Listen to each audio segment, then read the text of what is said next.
पे उलाहना आ रहा है। मैया ने विचार किया ये कन्हैया वैसे मानने वाला नहीं है, क्या करना चाहिए, इसको बांध देना चाहिए। एकदा गृहदासीसु यशोदानंद गेहिनी कर्मांतरनियुक्तासु निरमंथ स्वयं दधि। नंदरानी मैया यशोदा घर की दासियों को तो दूसरे कामों में लगा दिया, लेकिन स्वयं दधि मतने लगी। कन्हैया बार बार उत्पात करता है, कभी दही के मटके को गिरा देता है, कभी मक्खन के मटके को गिरा देता है। मैया तंगा जाती है, कन्हैया को पकड़ा, कान को ऐंठना प्रारंभ किया। तू ऐसे नहीं मानेगा। कन्हैया मुस्कुरा रहे हैं और जितना कन्हैया मुस्कुरा रहे हैं उतना ही मैया को क्रोध आ रहा है। मैया ने विचार किया इसको आज मैं रस्सी से बांधूंगी।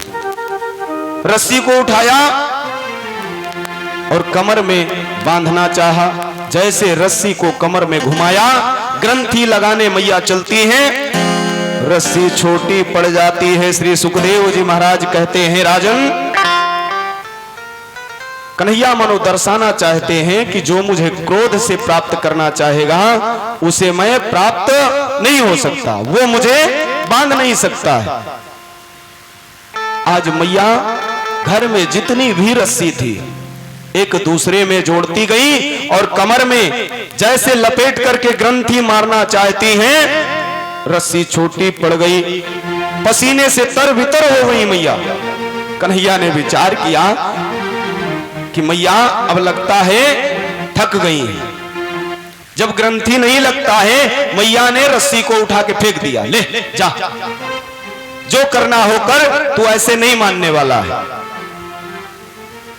जब मैया ने रस्सी को फेंका, कन्हैया को लगा अब लगता है मैया का क्रोध शांत हो गया है। कन्हैया ने कहा मैया तू बहुत भोली है, अरे तुझे तो रस्सी में ग्रंथि लगाना भी नहीं आता है। मैया ने कहा अच्छा, मेरे ही पुत्र होकर, मेरे ही लाला होकर के अब तुम मुझे सिखाओगे गांठी कैसे लगाई जाती है। कन्हैया ने कहा आओ मैया मैं बताता हूं। मैया नजदीक पहुंचती हैं, कन्हैया ने रस्सी को उठाया और कमर में बांध करके गांठ को लगाकर माता के हाथ में दे दिया। मैया ग्रंथि ऐसे लगता है। आज स्वयं कन्हैया रस्सी में बंध जाते हैं। जैसे कन्हैया रस्सी में बंधे, यानी यानी हगीतानि तत्वानि चरितानि चा दधि निर्मंथने काले रम स्मरन्ति तानि गायत। आज उसी समय भगवान लीला को दर्शाना चाहते हैं। लीला कैसा है? मैया ने विचार किया इसको मैं कहां बांधूं। इतने में ऊखल दिखाई पड़ गया। मैया कन्हैया को ले जाकर के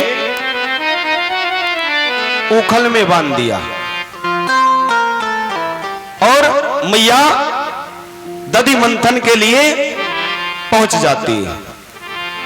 गृह कार्य में लग गई। जब कन्हैया ने देखा कि मैया अब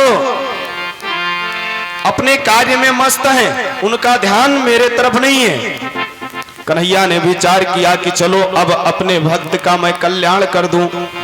कल्याण किसका? नलकूबर और मणिग्रीव ऋषियों द्वारा श्राप प्राप्त हुआ, जा तू जड़ हो जा। प्रार्थना किया महाराज मैं जड़ हो जाऊं, मेरे ऊपर कृपा करिए, इतना बड़ा अपराध मैंने नहीं किया है, जितना बड़ा दंड आपने दे दिया है।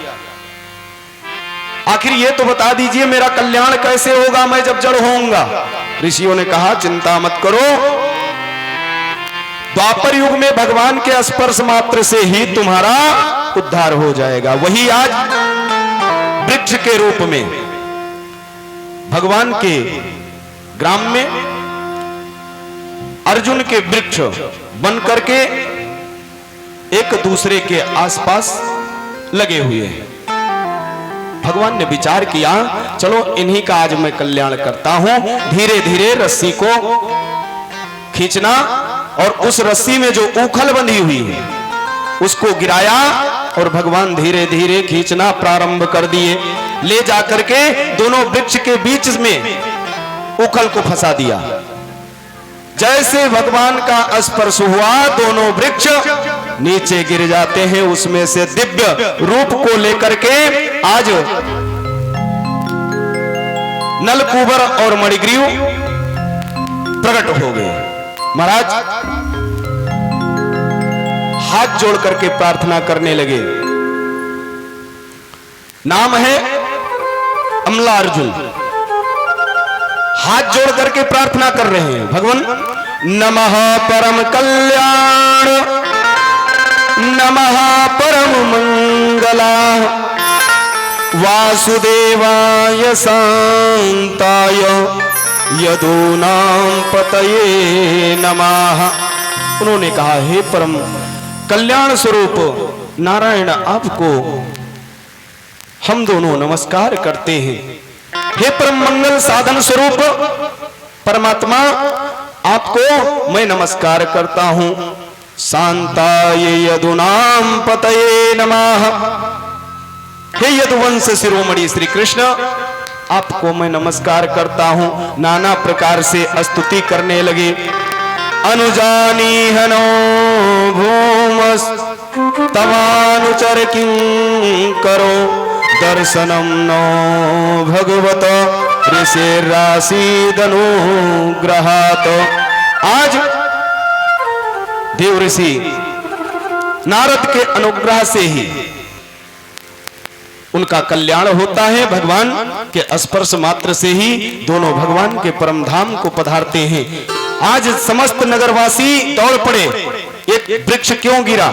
देखते क्या है कि कन्हैया उसी वृक्ष के ऊपर गिरे हुए वृक्ष के ऊपर बैठ करके बढ़िया मंद मंद मुस्कुरा रहे हैं, आनंद को प्राप्त कर रहे हैं। मैया दौड़ कर पहुंचती हैं, उठाती हैं, गोदी में ले लेती हैं। इस प्रकार कन्हैया का लीला निरंतर चलता रहता है। श्री सुखदेव जी महाराज कहते हैं, राजन कंस के द्वारा भेजा हुआ दैत्य अघासुर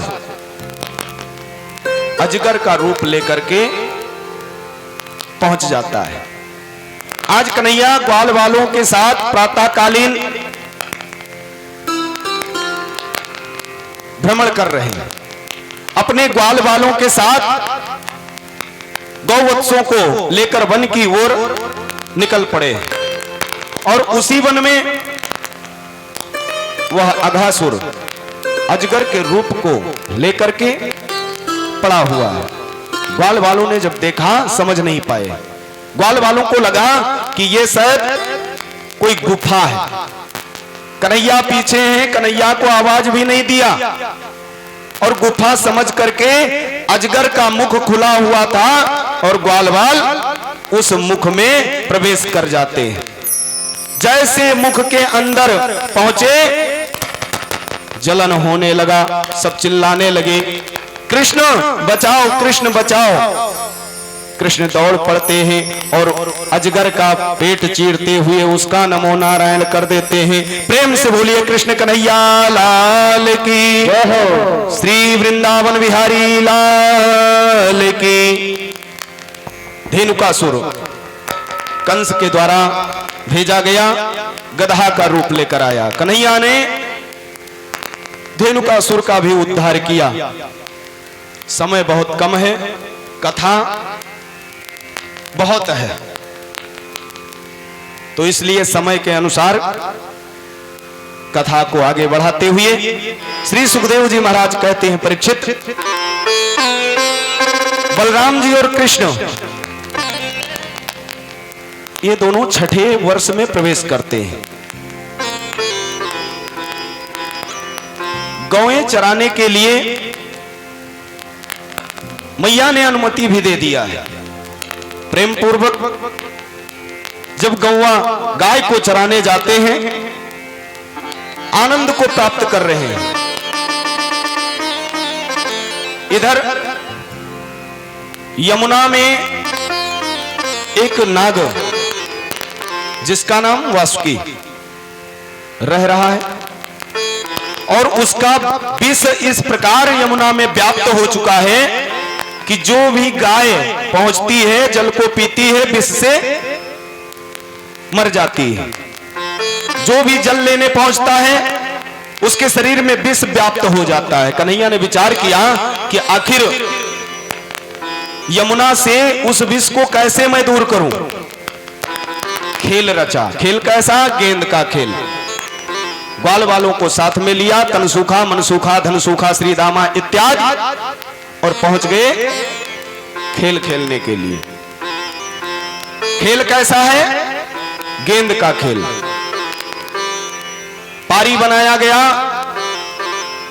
और जब कन्हैया का बारी आया गेंद फेंकने का, कन्हैया ने प्रेम पूर्वक गेंद को उस यमुना में फेंक दिया। बंधुओं, श्री सुखदेव जी ने कहा, राजन, जैसे यमुना में गेंद पहुंचा, श्री दामा चिल्लाने लगा। ग्वाल बाल सब मना रहे हैं, चिंता मत करो, एक गेंद के बदले तुमको कई गेंद मिल जाएगा, गेंद की कमी नहीं है, लेकिन गेंद मुझे वही चाहिए। कन्हैया ने कहा, चिंता मत करो, मैं गेंद ला करके वही गेंद तुम्हें देता हूं। कन्हैया पहुंच जाते हैं, कदम के वृक्ष के ऊपर चढ़ते हैं और यमुना जी में छलांग लगा देते हैं। बंधुओं, यमुना जी में जैसे छलांग लगाया, जाकर के पहुंच गए जहां पर वह नाग रह रहा है। नाग पत्नी ने देखा भगवान के उस छटा, उस दिव्य रूप को देख करके नाग पत्नी ने पूछा, बालक यहां कैसे, तुम कौन हो? कन्हैया ने कहा, बात मुझसे मत करो, पहले ये बताओ कि नाग कहां है, तुम्हारा पति कहां है? नाग पत्नी ने कहा, अभी वो निद्रा में है, अगर जगेंगे तो तुम्हारे लिए आफत आ जाएगी, इसलिए उनके जगने से पहले यहां से निकल जाओ। कन्हैया ने कहा, मैं उन्हीं से मिलने के लिए आया हूं, बगैर मिले कैसे चले जाऊं? कन्हैया पहुंच जाते हैं और नाग का निद्रा दूर होता है, युद्ध प्रारंभ हो जाता है। बंधुओं, घमासान उसी यमुना में युद्ध हुआ, लहू लोहान हो जाता है नाग। जब नाग को ये लगा कि अब मैं मर जाऊंगा, उधर नाग पत्नी ने हाथ जोड़ करके प्रार्थना करना प्रारंभ कर दिया, भगवान मेरे पति को छोड़ दीजिए, अन्यथा इसका श्वास अब रुकने वाला है। वह नाग हाथ जोड़ करके प्रार्थना कर रहा है, भगवान अब मुझे छोड़ दो। भगवान ने कहा, मैं छोड़ूंगा तभी जब यहां से तुम जाने को कहोगे। नाग ने कहा, भगवान मैं कहां जाऊं? अरे जहां पहुंचता हूं, जिस जगह मैं रहना चाहता हूं, उस द्वीप में आपका वाहन वरुण पहुंच जाता है और मुझे खदेड़ने लगता है। नारायण ने कहा, चिंता मत करो। भगवान ने कहा, चिंता मत करो, अब मैं अपना चरण चिन्ह तुम्हारे ऊपर छोड़ने वाला हूं, और जैसे मेरे चिन्ह को, इस चरण के चिन्ह को गरुण देखेगा, तुम्हें अब कोई भय नहीं होगा गरुण से, तुम्हारा वो रक्षा ही करेगा। आज भगवान तांडव की भांति नाग के फन पर नृत्य करते हुए, आज ये बात पूरे ब्रज में फैल गया कि कन्हैया को नाग ने मार दिया। पूरा यमुना का जल लाल लाल हो गया लहू से। ब्रज के जितने भी गोप गोपी जन हैं सब पहुंचते हैं यमुना जी के तट पर खड़े होकर के। वह दृश्य देख करके यशोदा मैया तो बेहोश हो गई, यह स्थिति। लेकिन भगवान तांडव गति मुंडन पर नाचत गिरधारी, मुंडन पर नाचत गिरधारी, तांडव गति मुंडन पर नाचत गिरधारी, तांडव गति मुंडन पर नाचत गिरधारी, तांडव गति मुंडन पर नाचत गिरधारी। हम बम बम बल बट कट हम हम भटन पर, हम बम बट कट हम हम भटन पर, बिम बिम बिम बिना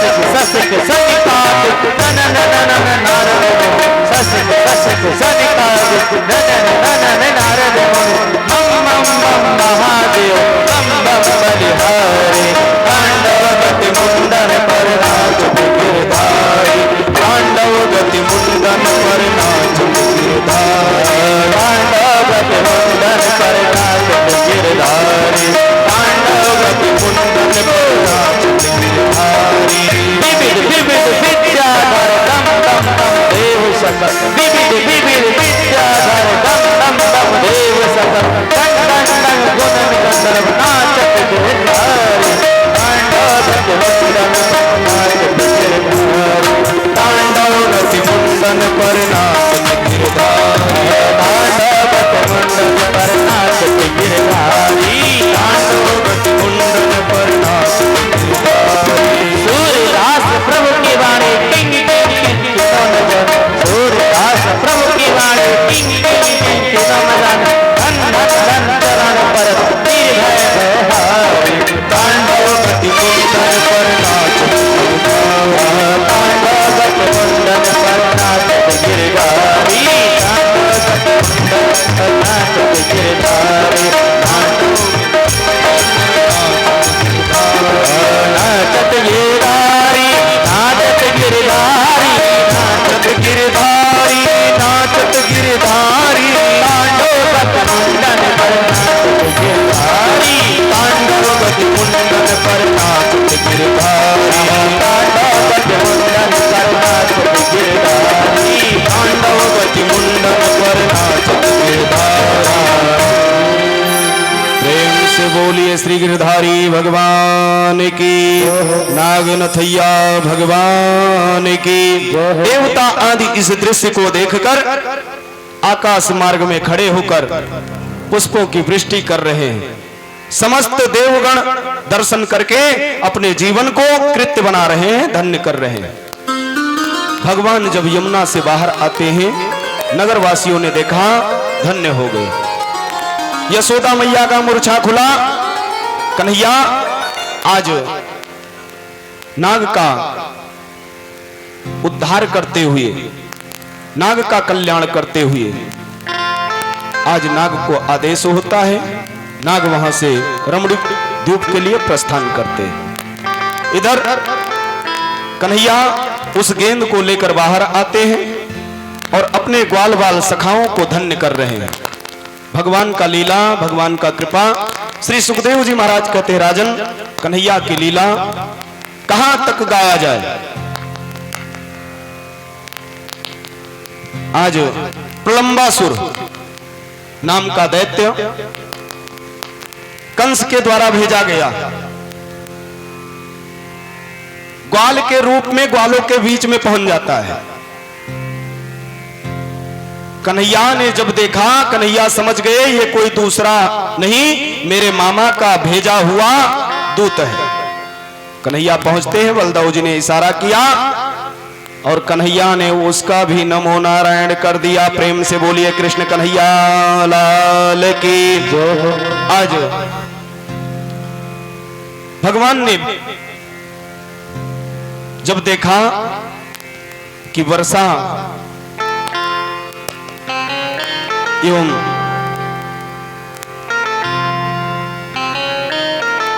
शरद ऋतु का प्रारंभ होने वाला है, भगवान ने अपने अधर पे बंसी को रखा। श्री सुखदेव जी कहते हैं, आज जैसे अधर से बंसी को लगाया और उसमें जैसे धूप को मारते हैं, स्वर को छेड़ते हैं, वरहा पीड़म नटवर वपु कर्णयो कर्णिकारम बिभ्रदवासा कनकोपिसम वैजंतीं चमालां। श्याम सुंदर श्री कृष्ण ग्वाल वालों के साथ वृंदावन में प्रवेश करते हैं। उनके सिर पर मोरपंख का मुकुट और कानों में पीले पीले करनेल के फूल लगे हुए हैं। ऐसी छटा, ऐसे शोभा को कन्हैया बनाए हुए हैं। एक रंगमंच का आयोजन करते हैं और उस रंगमंच पे स्वयं अभिनय करना चाहते हैं। एक नट के भांति जैसे नाटककार पहुंचता है और अपने नाटक को दर्शाता है, ठीक कन्हैया करनेल के पुष्प को कानों में लगाए हुए, मोर का पंख सर पे है, बंसी अधर पे है, बैजंती का माला धारण किए हुए और बांसुरी के छित्रों पर अपने अधरामृत से मधुर मधुर धुन छेड़ रहे हैं। उनके पीछे पीछे ग्वाल बाल उनकी लोकपाल कीर्ति का गान कर रहे हैं। वारे वाह कन्हैया, कैसा स्वर है, कैसा आनंद आ रहा है। होते हैं ना जब वो सखा में जो प्रधान हो और वो अच्छा कार्य कोई करने लगे और सखाओं को आनंद आता है तो प्रोत्साहन देते हैं, वाह क्या बात है। आज जो भी ग्वाल बाल साथ में है सबके सब वाहवाही कर रहे हैं। गोपियां जब उस बंसी के सुन ध्वनि को सुनती हैं व्याकुल हो जाती हैं। बांस